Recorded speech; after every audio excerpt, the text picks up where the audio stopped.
हमारे भरत जी की कथा कैसे? बोले भरत जी महाराज राजपाट छोड़ करके चले गए, हर भगवान का भजन करने लगी। भरत जी ने विष्णु की कन्या पंचजननी से विवाह किया और पंचजननी के गर्भ से सौमित्र, राष्ट्ररस, सुदर्शन, अमर तथा धूमकेतु नाम के 5 पुत्र उत्पन्न हुए। उन्होंने जो विवाह किया था विष्णु की कन्या से पंचजननी से, उनके 5 पुत्र हुए। और जड़ भरत का नाम अजनाभ वर्ष था, उससे भारतवर्ष नाम हमारे देश का पड़ा।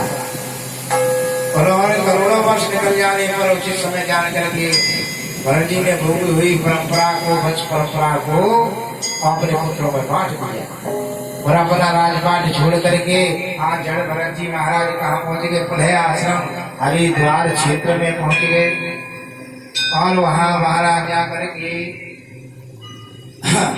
जड़ भरत जी नदी के किनारे पर और जप करके बैठ गए। और जब जप कर रहे थे तो भगवान की रोज माला करती, और जब माला कहा जप करते तो एक दिन क्या हुआ, एक प्यासी गर्भणी हिरनी और सरोवर में जल पीने के लिए आ गया। और जल कैसे ही पी रही थी तो पीछे से शेर ने धाड़ मारी, और जब धाड़ मारी तो जो गर्भणी जो हिरनी थी उसका गर्भ छूट गया, उसमें से एक शिशु का जन्म हो गया गर्भ से। और वो किसमें गिर गया? हिरनी तो मर गई और वह जल में बहने लगा उस नदी। जब नदी में वह शिशु हिरनी का बच्चा जब बहने लगा तो वहीं से व्याख्यान को, सारे उदाहरण को क्या देख रहे थे? कौन देख रहे थे? भरत जी महाराज देख रहे थे। इतना निकाल लेते तो कोई बात नहीं है, आसक्ति उसमें लग गई। भैया किसी पे दया करो तो नहीं करो, ये मोह नहीं फंस गया, उन्हें मोह लग गया उससे। अब तो हिरनी के बच्चा को मोह में फंस गए, हिरनी के बच्चा के। अब तो भैया क्या हुआ? अब माला भाड़ा तो सब छूटी गई, वही में लग गया। कैसे कहते कि जाके जड़ भरत जी महाराज के मन विचार आ गया और हिरनी के बच्चा की सेवा करने धीरे धीरे सेवा कर रही है। एक माला कर देता है, एक माला ना है रही, पूरा ध्यान पूरा दिन उसी हिरनी के बच्चे आंख से ओझल रह जाते तो विचलित रह जाते, हाय हिरनी का बच्चा है, हिरनी का बच्चा कहाँ गया, कहाँ गया? अब तो भरत जी महाराज उसमें आसक्ति समा गई।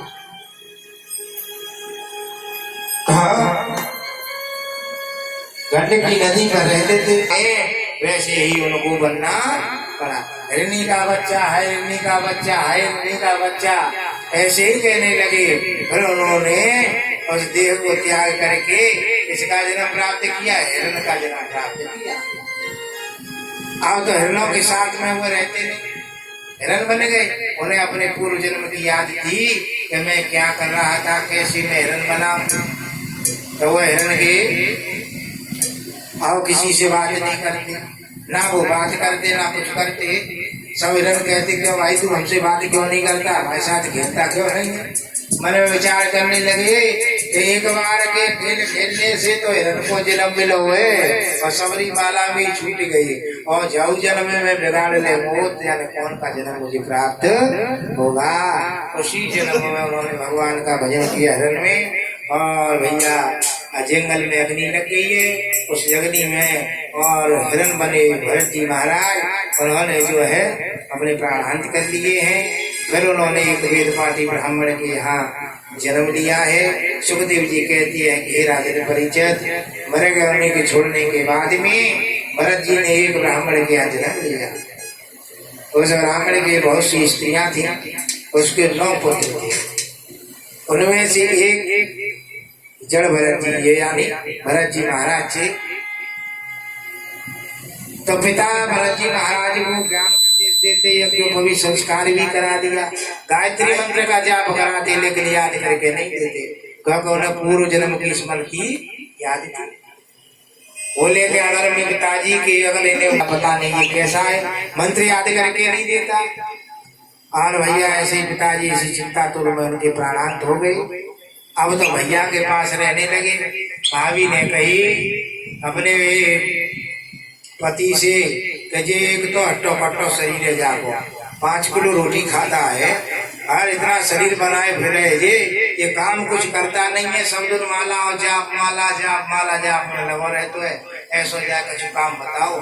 भैया ने कही कि जाओ तुम खेत में जाओ, वहाँ जो कोई चिड़िया दाना नहीं खा जाए, इसलिए तुम क्या करो, तुम जो उन चिड़ियों को क्या करना, भगाना। ठीक है। तो भैया चिड़ियों के पास में बिठा दिया और चिड़िया आए रही और भोजन कर रही है। जड़ भरत की अपनी माला करे हुए लगे, उनका नाम जड़ भरत रख दिया है। जड़ भरत की माला कर रही है तो और कैसे कह रही है, राम जी की चिड़ैया राम जी के खेत और खाओ चिड़ैया बराबर। जब भैया लौट करके आया तो भैया ने देखा, ओ